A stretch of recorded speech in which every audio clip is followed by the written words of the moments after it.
Ay, gusto ko lang sabihin na yun pong varicella chickenpox bakuna o yung bakuna po sa bulutong ay wala po yun sa health center. Kaya yung iba kasi akala nila kumpleto na yung bakuna nila, sabi nila, ay kumpleto na po yung bakuna namin sa health center, meron na po yung bulutong. Hindi po.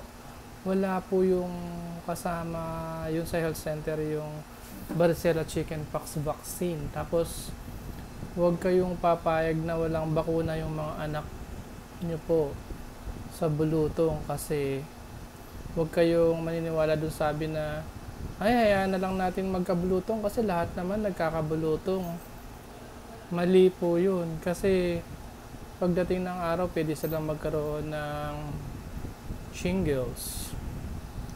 Mas maganda pa rin po na pabakunahan natin yung ating mga anak sa bulutong, yung varicella chickenpox vaccine. Puntahan nyo po yung mga pediatrician nyo po at magtanong po kayo tungkol dito.